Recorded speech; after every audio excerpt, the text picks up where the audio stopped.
Mr. Einar, as you know that our Prime Minister, along with a lot of federal ministers and top leadership of Pakistan from different sectors, is there. How do China see this visit, and what do they expect from this visit? What is going on?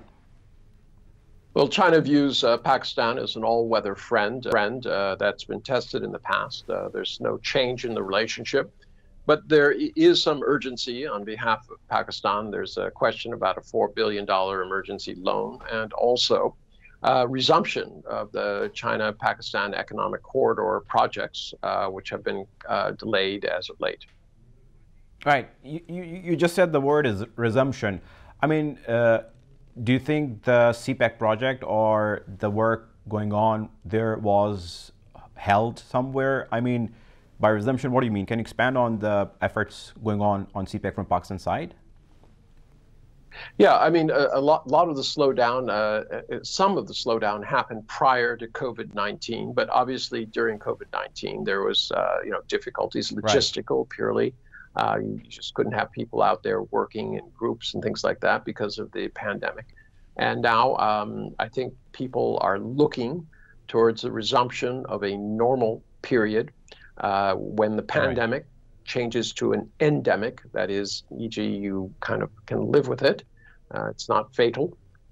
When that occurs, I think there's a desire to see CPEC resume again, especially by Pakistan. Obviously, China is interested. They are looking at corridors, especially those that get them to Europe.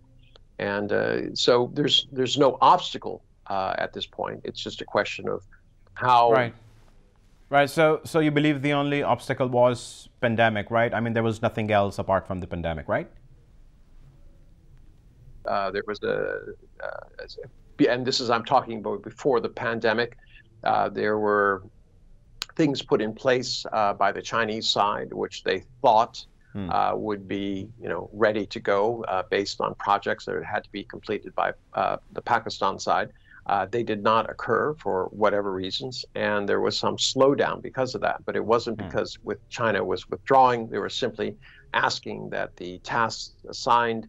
Remember, there's an A, B, C, D, E, F, G type of situation, and you can't go on with the next letter until the previous letter has been completed. So they've been waiting for this to happen. There is no question that China is dedicated to CPEC, and obviously so is Afghanistan. Right. I mean, okay, let's move further. The delegation will also talk about the situation in Afghanistan, and there's a concern here in Pakistan. I'm not sure that they're going to talk about this, but this is pretty evident that China has not played the role, the financial role, which was expected from China once the US left Afghanistan like this, with the economy of $9 billion. So Chinese did not financially help, or they did not give any such sort of aid, which was actually expected from them, in order to have a better situation of people living there. So there's no unrest in Afghanistan, so there's no unrest in the neighboring countries. So we have seen a step back from China, actually. There's an understanding. Can you please expand on that this is just an understanding, a wrong understanding, or the right understanding, and what are the reasons behind that? Okay, so let's separate this issue into two parts. One is the humanitarian crisis, and I think China is very open and has already extended aid. I mean, you have a country that was broken, bankrupted, and then abandoned by the U.S. You have people who are starving. Roughly 2/3 of the entire country is food insecure. You have a very harsh winter conditions, and people are literally dying of exposure and lack of food. That's one issue. The second issue is what to do about Afghanistan as it goes forward. Obviously, the U.S. has withheld over $10 billion, which belongs to the Afghan people, the government, however you want to define it. They refuse to give that. They're giving out little dribs and drabs of humanitarian help. But the real issue is, how do you create a sustainable Afghanistan?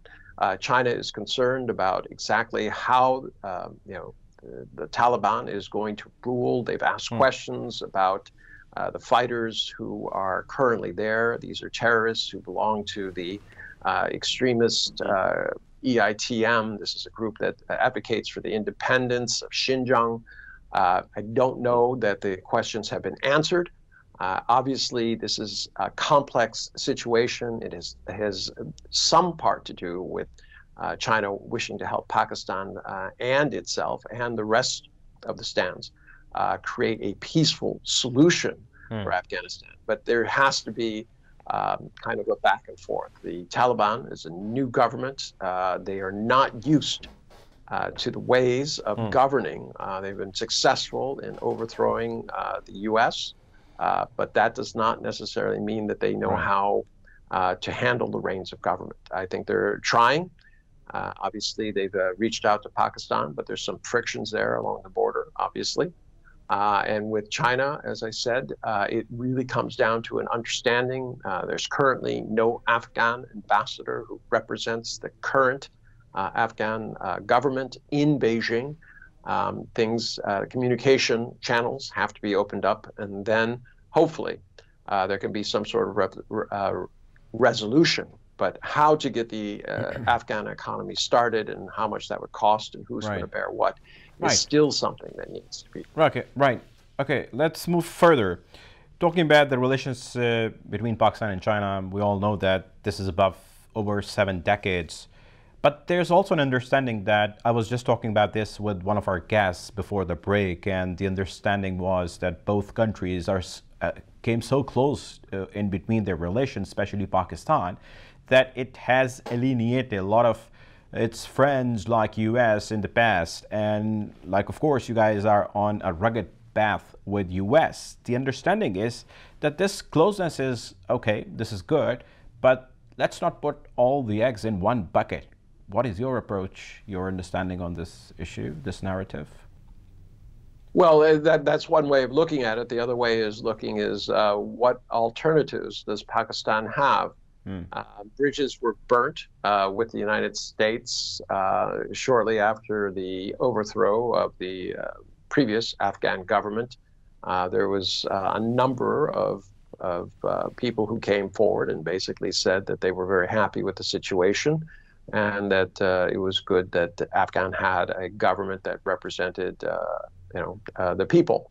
That was not seen as very friendly by U.S. circles, who had, repeated suspicions that Pakistan has been playing both sides. So this issue about which side Pakistan is on, I think has already been decided. If the U.S. doesn't want to take you in, if Europe is not interested, you're very limited to both Russia and China. So this idea about a deliberate policy of putting eggs in one basket, and whether it's China or Pakistan, as I said, that decision has passed. The question is, what happens in the future? How can these nations work together to create a more stable environment in that area, address Afghanistan's needs, at the same time as making sure that this does not become kind of a hotbed of terrorism against other countries in the locality?